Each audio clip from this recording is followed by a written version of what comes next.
The Dark Star Stereo by Old Blood Noise Endeavors. This thing is amazing, and we're going to talk about it. Old Blood Noise Endeavors got started way back in 2014 with their first pedal being the Black Fountain. That was an oil can delay. The founders of Old Blood Noise Endeavors actually began their journey in sound design with another great pedal company called Walrus Audio. And over there they created a lot of really great drives and ambient reverbs as well, and delay. Needless to say, they brought along some of that glorious ambience that they were working on over there at Walrus. And now they had the freedom to try wacky things and venture out into the more unusual effects and do whatever they wanted to. We'll go more into depth with the history of the company another day. For now, we're here for this guy. Which that all starts way back in 2015 with version 1. The Black Fountain really did do well, but I'd say that the Dark Star actually got musicians' attention and garnered their true fan base.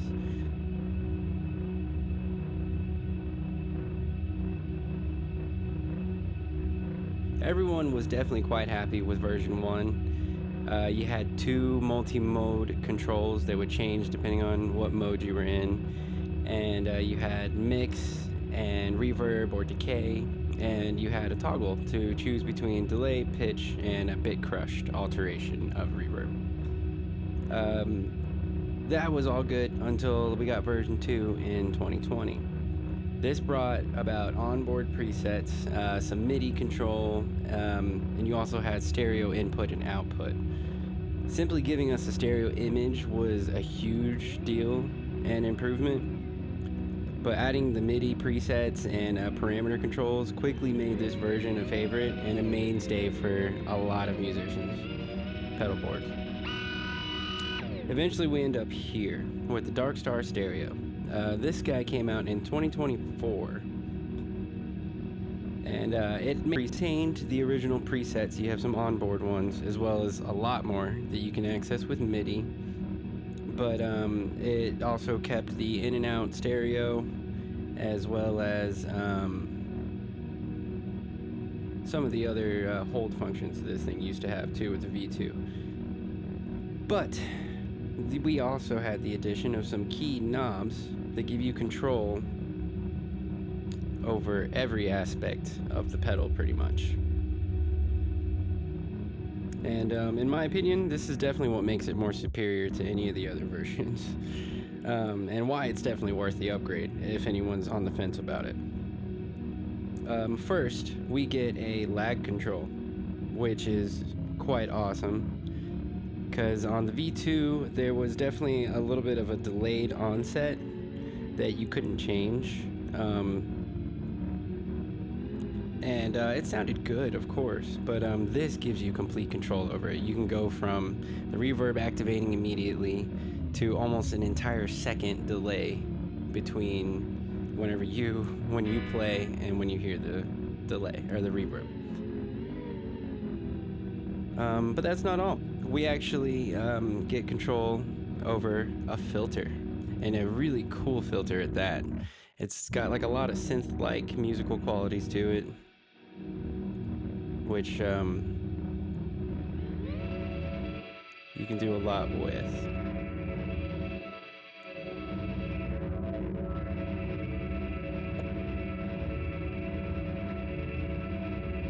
This makes a huge difference, though, in shaping your soundscape, you know. It goes down to the basics of sound design, you know. A filter on top of whatever you're playing can change everything. But finally, what I think is probably the coolest addition to this version of the pedal is we now have control over each one of the mode's parameters. And so that includes both of the pitch controls, and we have a crush knob that'll take you into a bit crushed area on the left and a heavily saturated, blown out sound to the right. There's your shoegazy reverb right there. But yeah, it basically gives you the ability to blend in any of the 3 modes from the first 2 versions all at once. And that's awesome. Of course, you've got these basic controls here too. So you have an overall volume, which will control all of the output coming out of the pedal. So that's your dry signal and your wet signal. You have a mix, which will completely choke it off since I'm just holding the reverb right now. And we have a spread knob, which straight up the middle is a mono image. And as you move to the left or the right, it will begin to move that image around on the left and the right channels. But that's enough talking about it. Let's go ahead and hear why this thing is so awesome. Today I'm playing with the Sterling St. Vincent.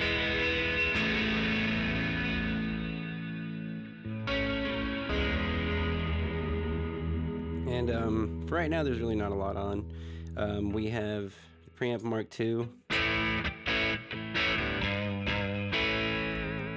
Just doing some tone shaping. A little bit of boost out of the Brothers.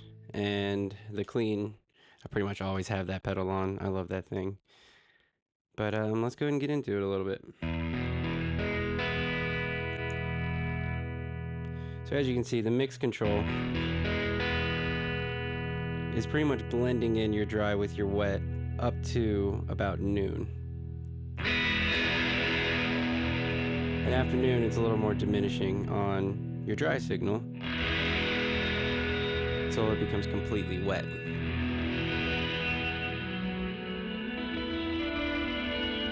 And since we have control over the lag, and it can pretty much trigger immediately after we play, it makes this extremely usable. Not that it wasn't before, but now it's a lot easier, I'd say. Let's see.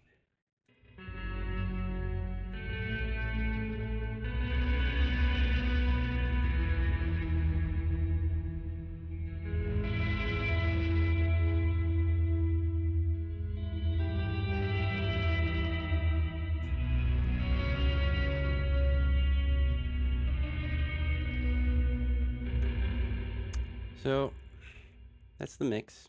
Volume, it gives you a pretty healthy boost if you need it. Can be a little too much, but it's extremely useful because, as we all know, as you start adding any wet effects to your signal, you can lose a little bit of volume. So it's nice to have that much extra. And we'll mess with the spread knob in a little bit here. Let's go ahead and dive into the pedal itself. So with these 3 knobs all the way down, you get a very short, almost delay-like reverb sound.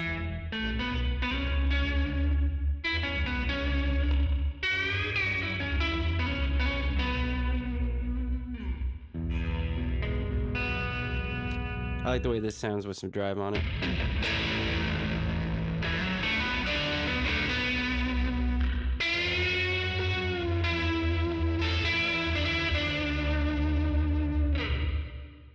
And of course that's with the pitch down, so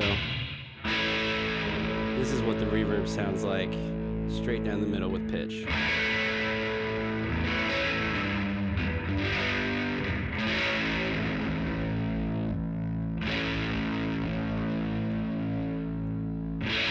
It's important to mention that the filter really only affects the wet signal, so you're not going to get a filter over the dry, unfortunately.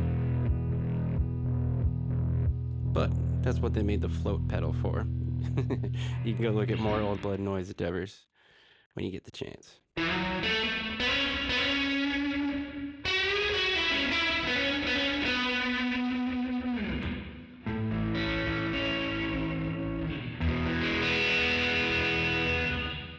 So let's go ahead and bring the decay up a little bit, and we'll split a little more on the multiply.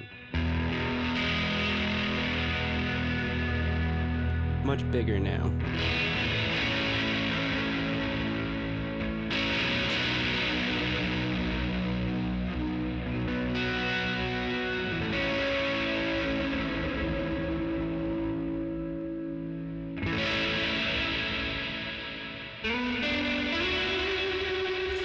So the multiply knob is going to give you more reflections, which I think is also playing with the diffusion, of course.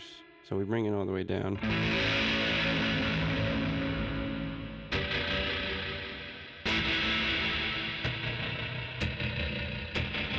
A lot of delay-like qualities there.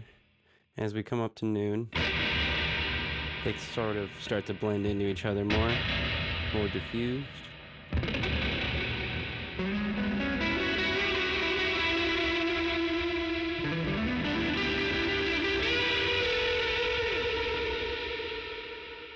But we'll keep that around there. The lag. So, as you can hear,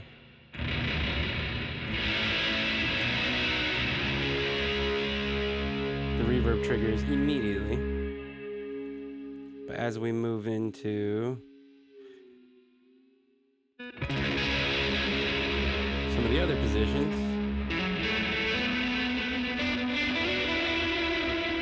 you'll get a little bit of delay before the reverb kicks in,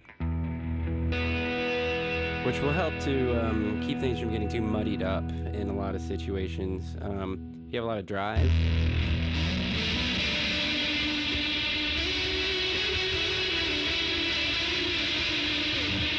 it will help to keep some of the clarity in your notes there.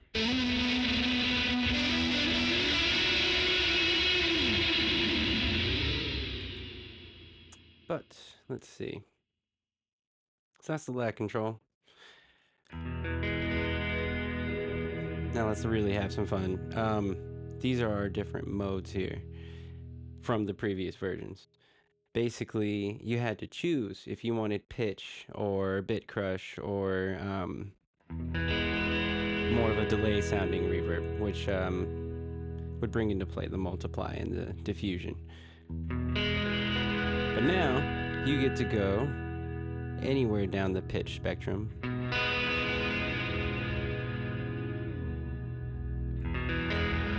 Anywhere down to the 1 octave, and as you go all the way down, you get 2 octaves down.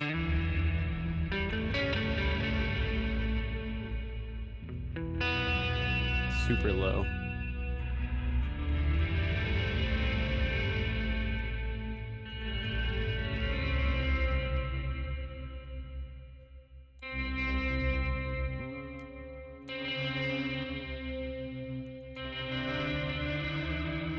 Sometimes it's a little hard to find the actual 1 octave down in here, but what I do is I just go all the way to that 2 octaves down, and as soon as you hear it switch, you'll be at 1 octave down. And then of course, you go the other direction and you move an octave up until you're 2 octaves up, and it's a little blinding. But I could still find some uses for that, to be honest.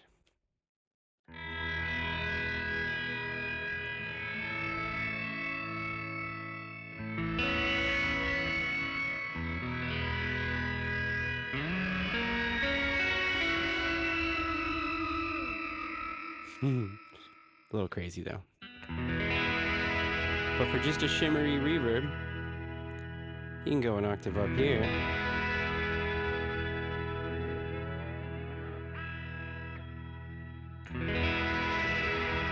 And an octave there. Bring the filter down. And it's quite beautiful.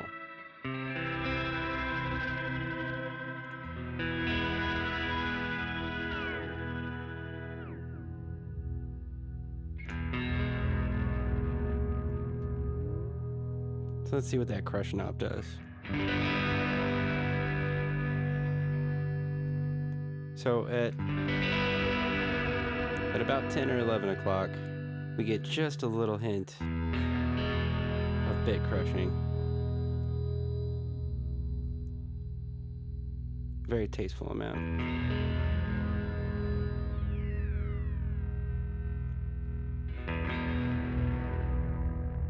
Until you completely crush it.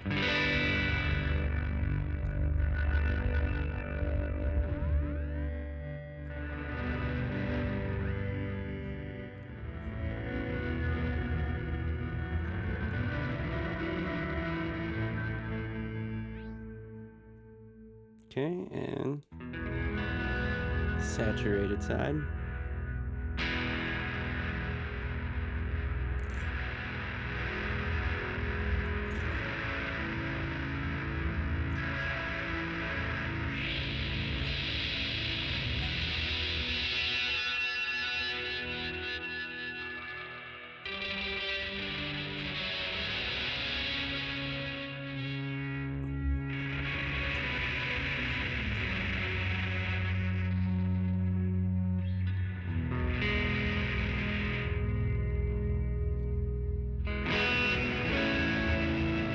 Then of course we have our hold function, which will just kind of freeze your reverb behind you, and it's latching now too, so you can do it momentary if you press and hold.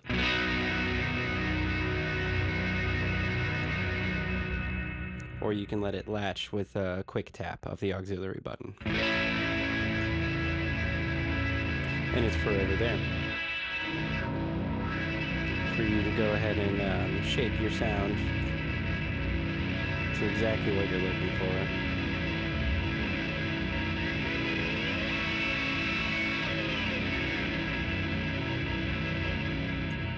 And get back into it.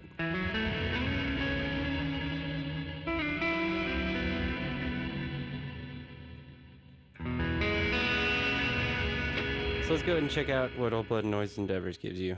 This is preset 1.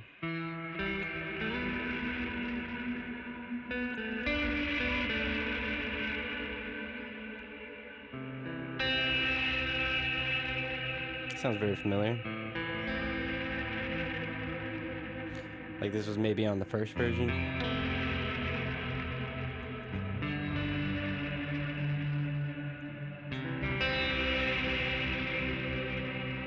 Okay. Preset 2. Oh, that's fun. That's like a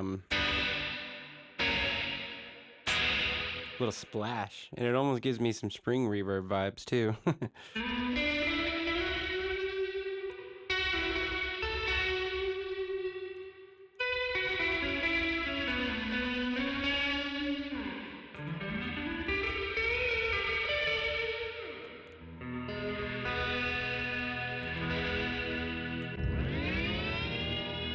That was fun.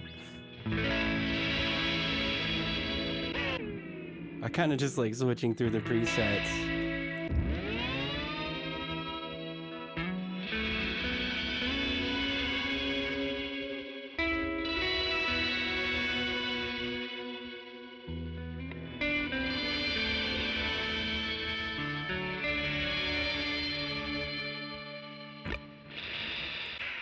Okay, so that's really fun. As you can see, this pedal can become way bigger than you could have ever expected. It can handle any of your ambience and soundscaping needs. And it plays really well with other pedals too. Works nicely. So let's add a little therme.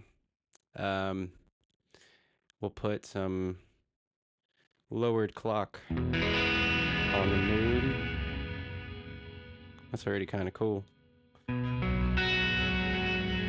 this is really close to what I did in the intro.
Alright, I think that about wraps it up today for the Dark Star stereo. Hope y'all enjoyed, and don't forget to like and subscribe. Thanks.